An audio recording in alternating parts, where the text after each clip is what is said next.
Welcome, everybody, to the Real Deal of Parenting podcast. I am so excited this afternoon because I was able to pull the one and only female executive and producer from The Chosen away for a few minutes to talk everything season 3 of The Chosen.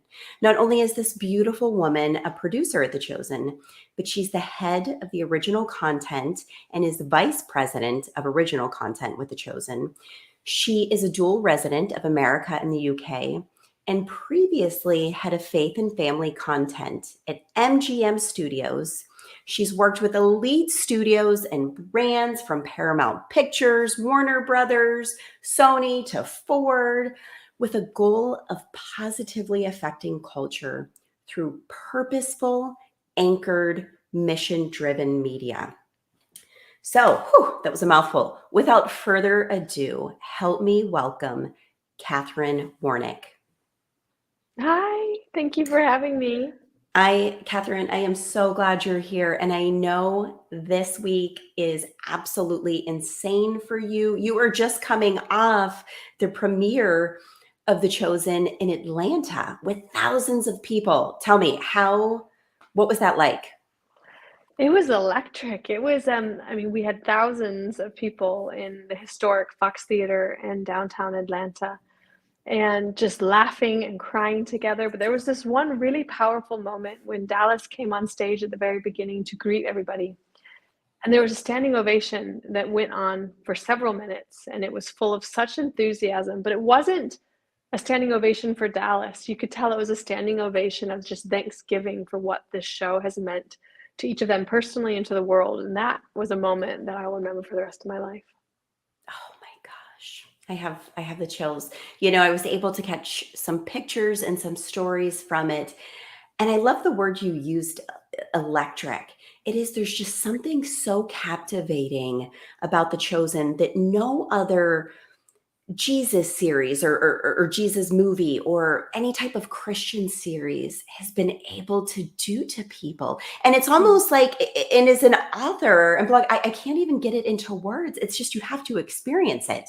When I'm talking to my friends describing it who have yet to see it, I'm like saying all these fragmented sentences, like, but you have to watch. And so I'll tell you what, Katherine, I got to do a sneak peek. I previewed episodes 1 and 2, and I felt like my emotions were everywhere, which is great. So not only is it entertaining, but I was like, no, don't do that. Wait a minute. Oh my gosh. Like, ooh. I mean, literally, it was like a roller coaster through both episodes. And it's really hard. There's this continuity that, of course, it's like the same as seasons 1 and 2, but yet there's this different, like, aura about it, if you know what I mean. It's like elevated in a way. And so tell me, so you have been with The Chosen for about a little over a year and a half? Gosh, going on 2 years now, I think, if I did the math correctly. Okay. So what do when you came on and then producing season 3, what do you think is different? Like, what can people expect differently from season 3 than the first 2? This season, we get more real. We get into the real life of what we start touching on. Okay, the honeymoon's over of seasons 1 and 2, where everyone's called to follow Jesus, and they have this newfound purpose in life in following Jesus. They leave so much behind, and it's already cost them that. But this is the season where we delve into, we touch on persecution, we touch on heartbreak, we touch on so many of the things that are involved with the cost of following Jesus. And what's so interesting, Regan, is that we always look at episodes 1 and 2 of season 3. They're like, those are our transition episodes. Like, just wait until season 3. It's got Jonathan Rumi, who plays Jesus, says it's going to melt your face off. Like, this season is intense in the most beautiful, heartbreaking, yet powerfully equipping ways.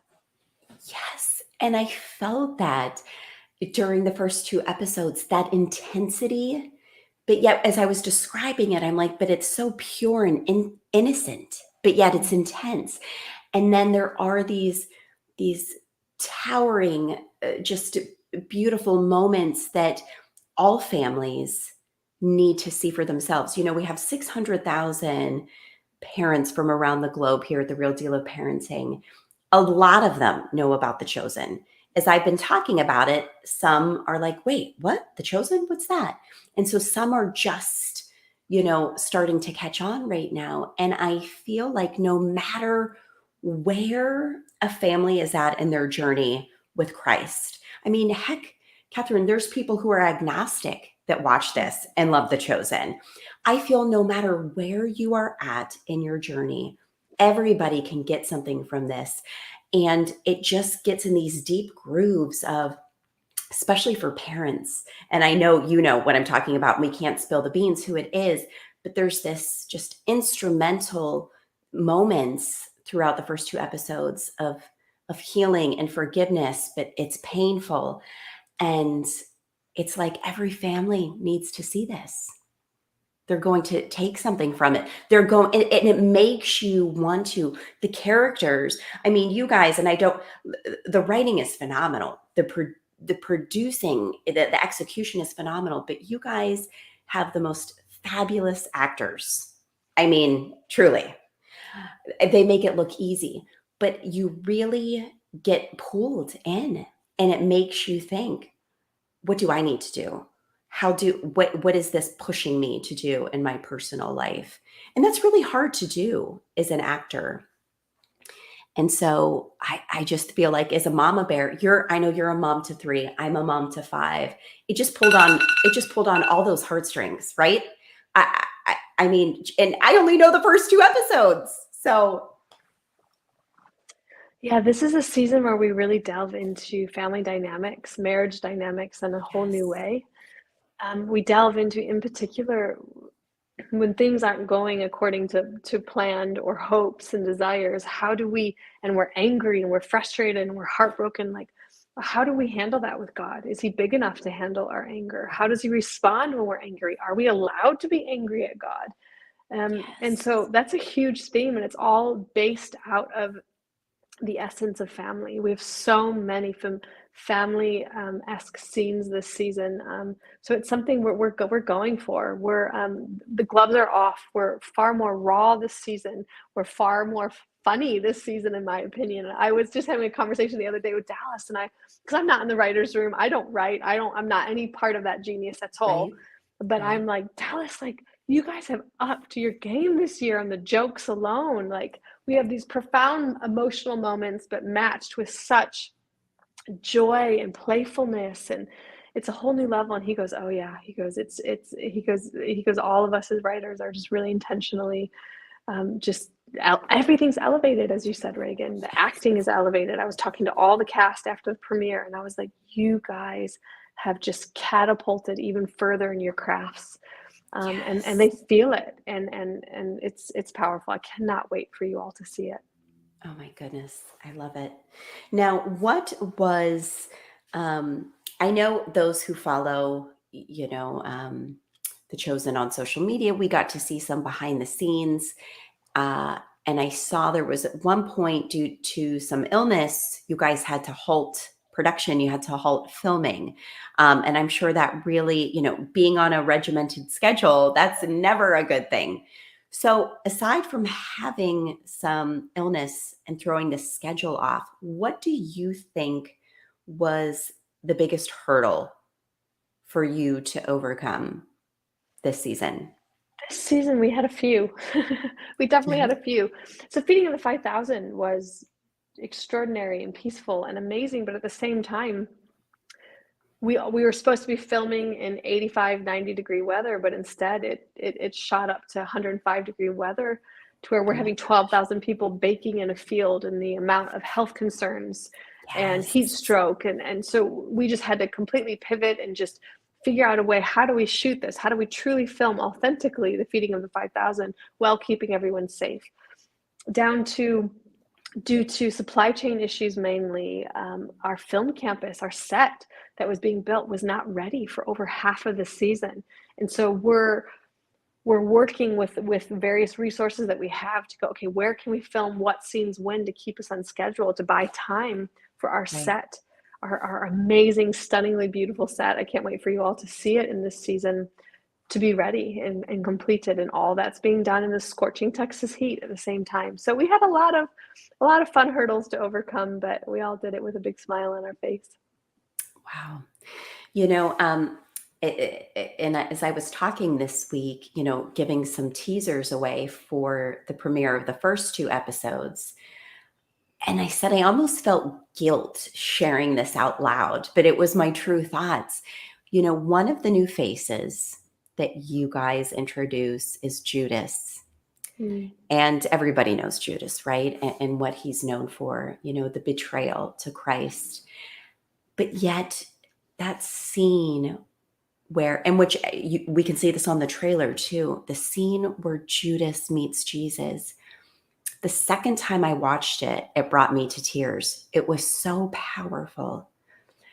And then as we dive into Judas's character more, it's amazing how you make those connections. And I almost felt empathy for him. Like I'm rooting for him, like, wow, he's a good guy. Judas, where did you go wrong? And so it's wild where the new faces that are coming on, it's like, how do you compete with a lineup that's already there? And once again, it's like, wow, the new faces are just as good as the returning lineup. And so be honest, on set, when the cameras are off, like, what is the chemistry amongst all of the actors? Because you hear every set, can have its little quirks, and it's like, okay, let that person go this way and this person this way. And it just seems like everybody is so soulful, and they just get along so well together, organically, just naturally.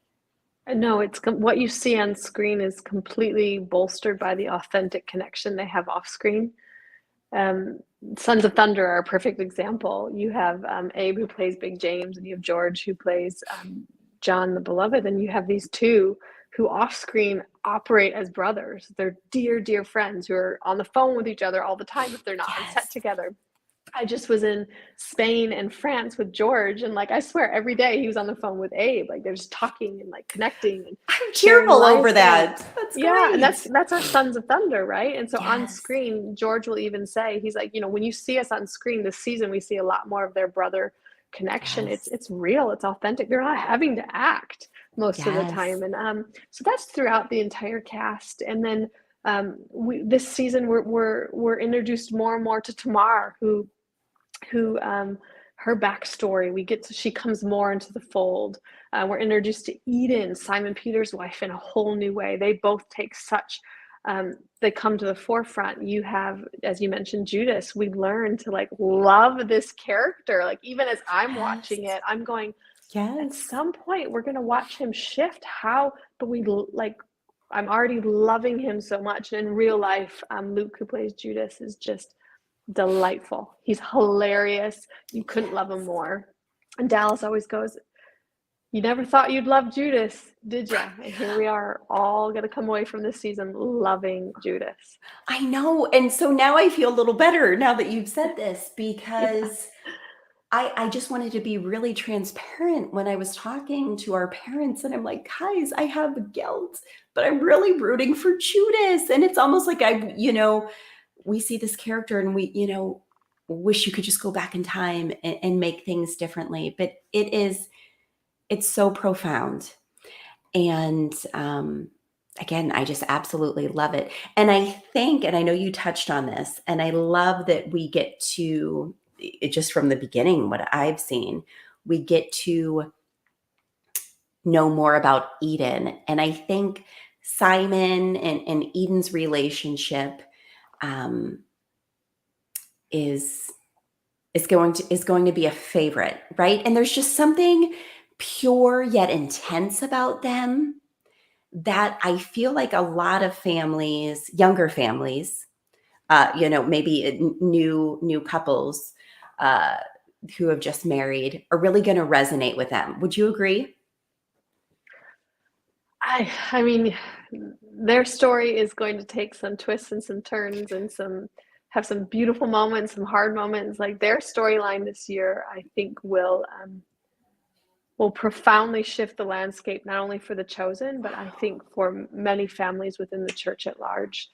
As someone who has experienced very similar things to what their storyline will go through this season, I'm passionate about putting them to the forefront. So it sounds like you're already discerning some really beautiful moments coming forward that I think you and your audience will really love to talk more deeply about.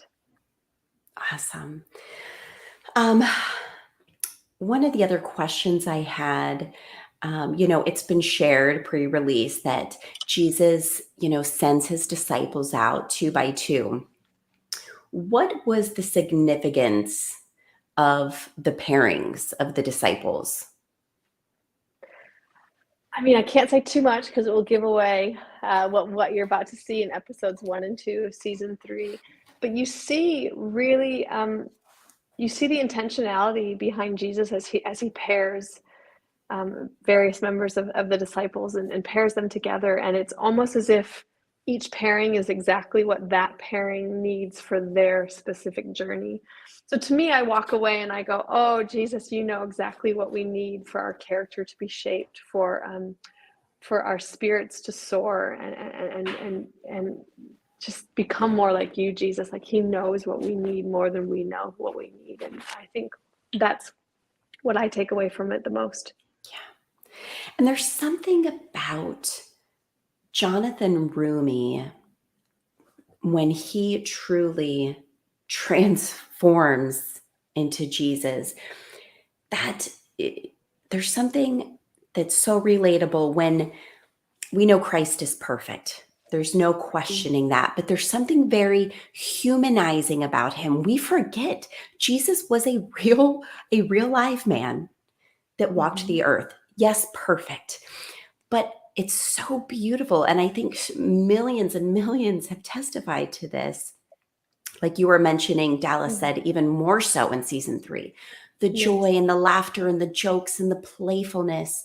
I think so many of us can get stuck in this. Well, everything was just somber and serious and boring. And you know what I mean? And Jesus was human. And his apostles, of course, were not perfect. And they were very much human. And I think that transparency and the way it's portrayed, it makes us have a deeper connection with our own relationship with Jesus because it's just so relatable. Does that make sense? Jonathan Rumi just nails it as far as playing Jesus. And it's like, wow, he just really humanizes the character. Absolutely.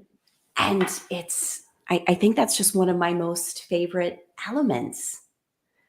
The humanity behind the chosen. And a fun fact is Jonathan is a method actor, not in, I think, the modern sense, but definitely in the traditional foundational sense of method acting. And could you imagine method acting Jesus? And what method acting means is to take upon yourself this character and allow it to transform you, like you put its skin on, you live with it. And so Jonathan truly has embraced the fullness of, how do I become like Jesus? So he has taken, not only through his craft, but what we each as Christians are called to do, to let Jesus from the inside out just kind of completely consume our lives and shape and mold and sharpen.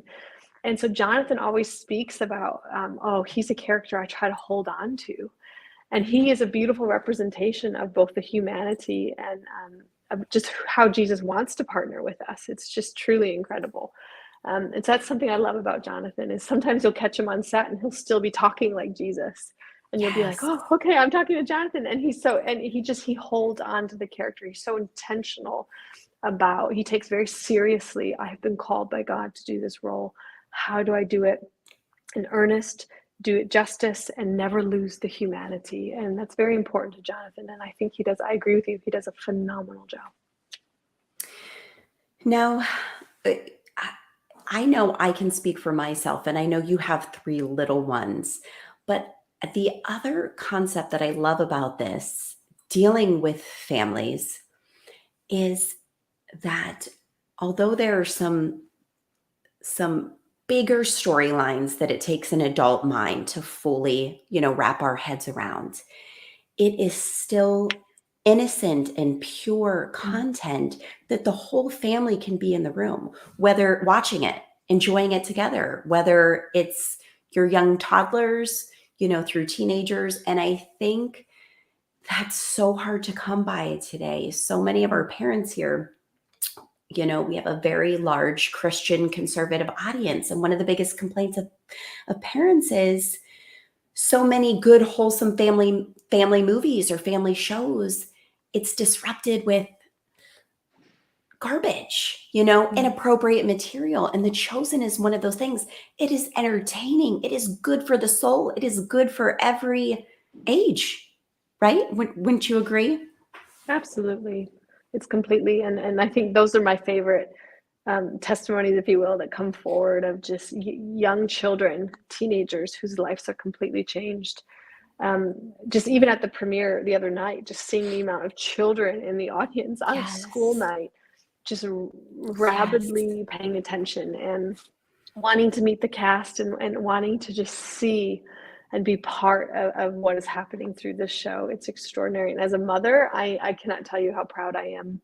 And we have a number of other projects in the work as well that we're in development on, that I'm like, oh, I'm getting to make things that I will be proud for my children to watch, for my children to be Yes. discipled by in part. I'm thrilled to be part of that. And I think it's suffice to say, especially the last few years that have been so rough for families around the globe. If there was ever a time that we needed something like this to give us hope, to give us consolation, to entertain us, Mm. it's right now. We need this right now. And we've all been just anticipating this, and it's finally here. So Katherine, tell me, uh, tomorrow begins the premiere of season 3, episodes 1 and 2 in the theaters, correct? In the theaters, correct. In many global markets, yes, not just in And America. and that goes through. Does it stay in theaters for about a week? So it will be in guaranteed for about 5 to 8 days, and then each Okay. theater can. It's a traditional theater run, so every theater gets to decide how long they want to keep it, depending on demand. So what we're hearing is that every day theaters are adding more show times, more days. Amazing. The demand is there, and that's all because of you all who love and support the show. Thank you. That is amazing. And last question, if if our viewers are not able to get to the theaters to see this, when will this be released on the Chosen app? It will be released soon. We're working on it Soon. now, so it will Okay. be shortly after. It will not be a long delay. We will make sure we get it into the world's hands as soon as possible for free. That is always our commitment, and that is always our promise. So we're working hard at that. So that we'll have dates for you soon, but it will most likely be in Amazing. December. Yes. Okay. Perfect. Well, share this with your family and friends. Grab your tickets starting tomorrow. Like Katherine said, your local theaters, it could be running for 5 to 8 days. Check those showings out. Download the Chosen app if you have not already done so. I love that it's available on YouTube as well. That's great. What I do love about the Chosen app is there's no interruptions, there's no commercials. It's just the Chosen app, so Yeah. easy to facilitate. And also, friends, be sure you're following Katherine Warnock on Facebook and Instagram, as well as The Chosen, so you don't miss out on the announcements to come. But I will be sure to tell our community when the official global release is, where we can find this on the Chosen app Thank as well. you. So this Thank has you. been amazing. And I know the huge week you're having with the premiere, Katherine. And so it's been a pleasure having you. I'm so glad that you could sneak away to talk with us. No, my pleasure, my joy. Thank you so much for all that you're doing to just support the show, but more importantly, to raise up amazing, godly families. Thank you all. You're the reason we do this. Thank you. Amazing. And all the glory goes to God. Let's, God willing, have you back for the premiere of season 4. Yes. Yay! Until then. Until Lots of then. love. All right. Thank you, Katherine.